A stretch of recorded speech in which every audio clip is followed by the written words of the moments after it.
매우 잘하고 있습니다. 우선 공격하는 쪽에서 단 한 사람도 죽지 않았고 비행기 한 대만 떨어지네요. 그게 참 기적이죠. 이 전쟁에서 전쟁을 지금 일주일째 하고 있는데 공격하는 쪽에서 단 한 사람도 죽거나 다치지 않았습니다. 그 다음에 리비아 민간인들을 거의 다치지 않고 지금 리비아 민간인들이 피해를 봤다고 트리폴리에서 자꾸 관을 가지고 와가지고 이 민간인들이 죽었다고 하는데 기자들이 가보니까 아니에요. 이거는. 그래서 별 효과가 기자들이 잘 안 쏘아 넘어가고 있습니다. 현재까지는 그렇게 할 수 있는 것은 뭐냐? 정교한 무기가 있기 때문입니다. 과거처럼 막 폭탄을 어느 근방에 가서 말을 쏟아붓는 그런 식으로 폭격을 하는 게 아니고 요새는 그런 폭격을 안 하죠.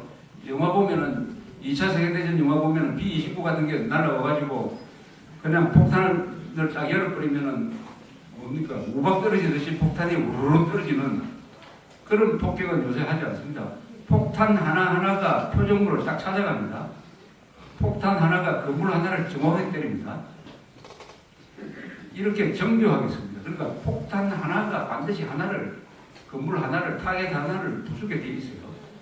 과학기술로의 발달에 의해서 최소한의 희생을 할 수가 있다.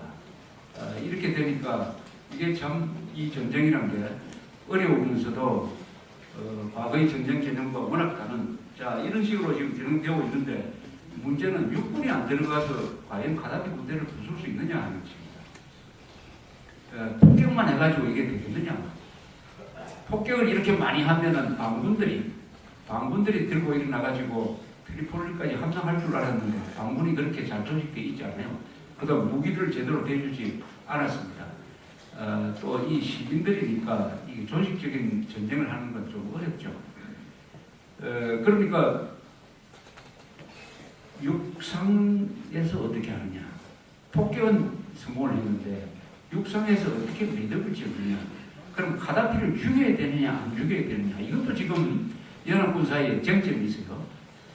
한쪽에서는 가다피를 죽인다든지 할 필요는 없다. 한쪽에서는 가다피를 죽이지 않고 가다피를 내몰지 않으면 이것은 전쟁 목표가 달성되지 않는다. 그러면 가다피를 살려놓은 상태에서 반군과 정부군이 적당히 타협을 해가지고 이 리비아라는 나라를 동서 양쪽으로 나눌 것이냐. 그러면 계속 분쟁이 일어날 텐데 이게 전쟁보다 더 어려운 것은 전쟁을 끝내는 것입니다. 전쟁을 시작하는 것은 굉장히 쉬워요. 전쟁을 끝내는 것이 가장 어렵습니다. 그래서 이 전쟁을 어떤 식으로 끝낼 거냐 하는 데 대해서 여러 가지 나라마다 엇갈리고 있습니다. 미국 사정 다르고 프랑스 사정 다르고 러시아, 독일, 중국은 여기에 반대를 하고 있는 입장이고 그리고 이 지휘를 누가 하느냐 지금 미국이 지휘를 하고 있습니다. 미국의 아프리카 사령부가 지휘를 하고 있는데 이걸 나토로 넘기기로 했습니다. 그럼 나토가 지휘할 때는 미국의 역할은 누가 되느냐 이래가지고 한참 이 지금 왔다 갔다 하고 있습니다. 이런 과정에서 가장 중요한 것은 가다피가 정권을 유지할 거냐 아니면 가다피가 끝장날 거냐. 가다피가 끝장나지 않으면은 여기 개입한 나라의 체면이 많이 구겨지게 되어 있습니다. 근데 며칠 전에 이 벵가지에서 아주 재밌는 시위가 하나 일어났어요. 재밌는 시위, 텔레비전 보셨는지 모르겠습니다. 그 시민들이 시위를 하는데 미국, 프랑스, 영국에 대해서는 감사를 표시를 하고 그 다음에 이 개입에 반대했던 중국, 러시아를 규탄하는 시위가 있었어요. 규탄하는 시위. 중동에서 이런 시위는 처음입니다. 중동 하면 무조건 반미 시위죠. 반미 반제국주의. 미국은 제국주의 세력의 대표로 보니까 무조건 반이스라엘, 반미 시위가 이슬람에서 하나의 스테레오타입으로 됐는데 며칠 전에는 리비아에서 친미 시위 그리고 반중 반러시아 시위가 일어났습니다. 이거 이슬람 역사상 처음 있는 일이에요. 이슬람은 지금 거대한 변화를 겪고 있습니다. 지금 일어나고 있는 이 민주화 혁명 어디서도 반미 시위도 없고 반이스라엘 시위도 없어요. 전부 독재 타도입니다. 한마디로 말하면 독재 타도예요. 독재 타도다. 그러면은 이슬람 세계가, 중동 세계가 이번 이 소용돌이를 거치면서 다시 거듭 태어나지 않을까? 즉, 이 나라가 장기 집권한 독재자들이 끝장이 나면은 아마 이 이슬람 세계가 조금 좋아지지 않을까? 그러나 반미에서 친미로 바로 가지는 않지만은 반미 반이스라엘 해가지고 먹고 사는, 그래 해서 모든 책임을 남 탓을 하는 그런 나라가 아니고 조금 책임 있는 나라가 되지 않을까 하는 그런 희망을 갖게 됩니다. 중동이 안정적으로 관리가 되면 세계에서 평화가 옵니다. 그리고 석유값이 그렇게 폭등하지 않아요. 중동이 안정되면은 세계가 안정이 되고 한국 경제도 잘 돌아가게 되는 것입니다. 이 중동에서 지금 민주화 시위가 일어난 걸 순서대로 이야기하면 투니시아에서 일어났다가 이집트로 갔다가 그 다음에 예멘으로 갔어. 바레인, 요르단, 사우디아라비아, 오만, 리비아, 시리아, 지금 한 9개 나라에 번졌습니다. 9개 나라에 번졌습니다. 그런데 지금 현재 어떻게 되어 있냐?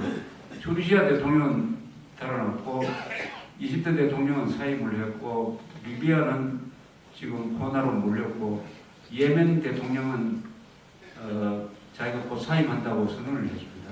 이렇게 가만히 보면은 대통령들은 다 날아가고 왕국은 그래도 버티고 있습니다.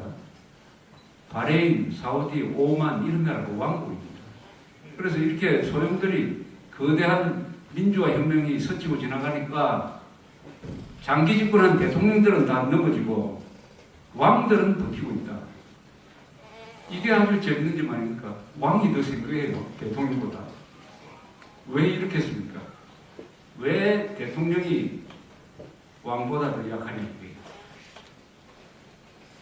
이게 재밌는 점이죠. 나폴레옹이 이런 이야기를 있습니다. 나폴레옹은 군인으로서 쿠데타를 통해서 황제가 되었습니다. 그리고 주변 나라를 상대로 전쟁을 한 20년 동안 했습니다. 역사상 가장 위대한 전략가 중에 한 사람이에요.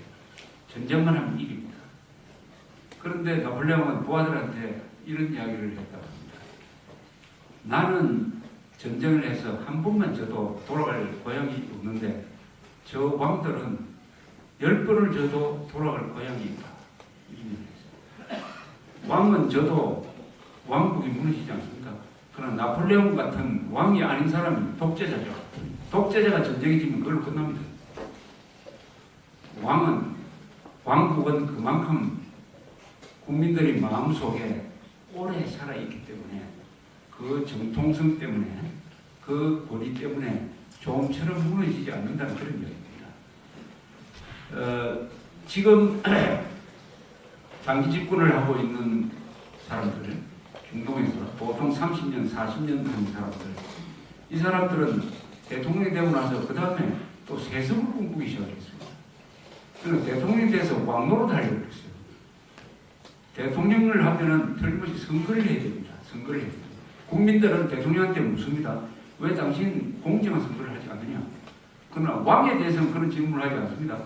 어떤 왕을 보고 왜 당신 선거를 해가지고 세습을 하지 않느냐 묻지 않습니다.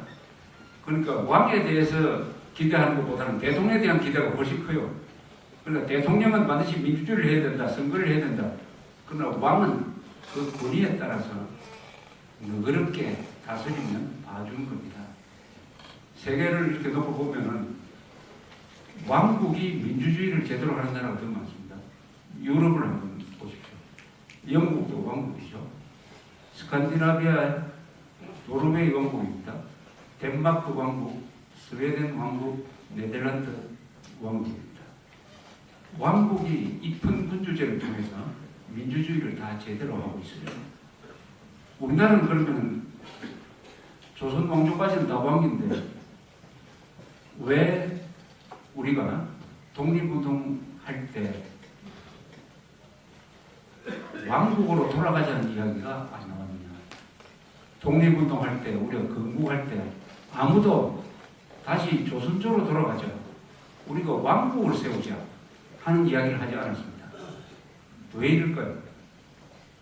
한국에서는 왕국의 역사는 그렇게 오래인데 왜 왕조로 돌아가자는 이야기는 나오지 않았느냐?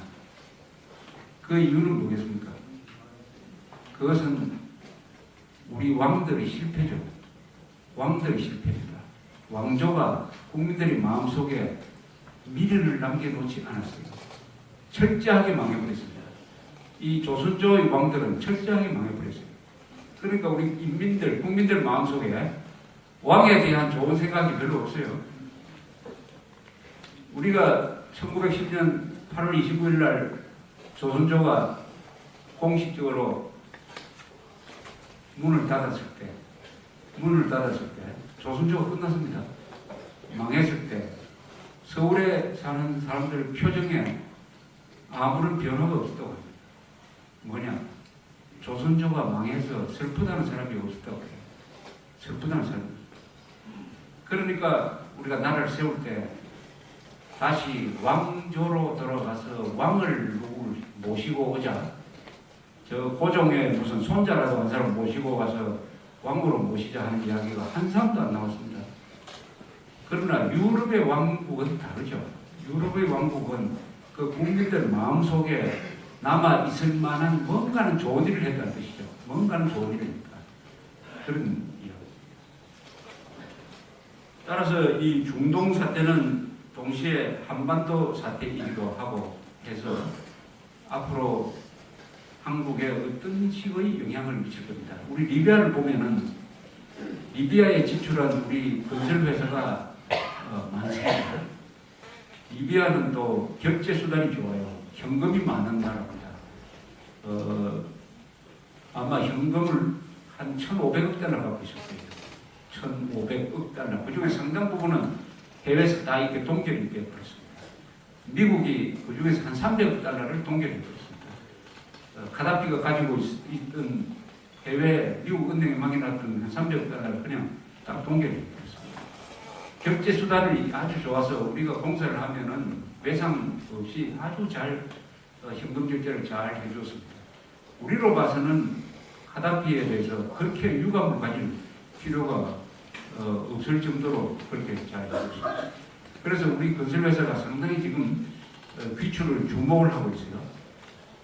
그러나 리비아 다음 정권이 들었으면은 아마 그런 비즈니스 관계는 쉽게 복원이 될 거라고 이렇게 생각합니다. 리비아 사태와 더불어 지난 한 달 사이에 일본에서 대지진이 일어났습니다.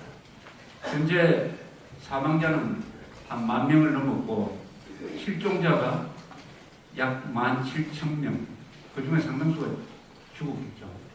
실종자, 사망자를 합치면 27,000명, 집을 잃은 사람이 한 30만 명, 무너진 집이 약 2만 채, 손상 입은 집과 치면 10만 채가 넘습니다. 그리고 피해액을 지금 일본에서 계산한 거 보니까 복구비가 약 3천억 달러 될 것이다. 3천억 달러 든다. 3천억 달러면 우리 1년에 GDP, 국민 총생산이 약 1조 달러입니다. 한국이 1조 달러의 30%죠. 30%. 인류 역사상 자연재해 중에서 가장 재산 손실이, 물질적 손실이 많은 것이 이번 일본 대지진입니다. 그 전에 사람 많이 죽은 걸로 치면은 당산 대지진에서 한 30-40만 명 죽은 적이 있습니다. 1976년에. 그리고 작년에 있었던 IT의 대지진으로서 한 20만 명이 죽었고 2004년 12월에 인도네시아 쓰나미로 한 20만 명이 죽었습니다. 그러나 물질적 손해로는 3천억 달러의 손해는 이번 일본 대지진이 역사상 처음입니다. 인류 역사상 가장 큰 물질적 손해를, 가장 큰 재산 손해를 많이 끼친 자연재해입니다. 그 이유는 일본이라는 나라는 원래 부자 나라이기 때문에 손해볼 것도 많고 부서지는 것도 많고 원자력 발전소도 저 모양이 됐습니다. 원자력 발전소 예를 들면 지금 후쿠시마에 문제가 되고 있는 원자력 발전소 4개, 그 다음에 그 옆에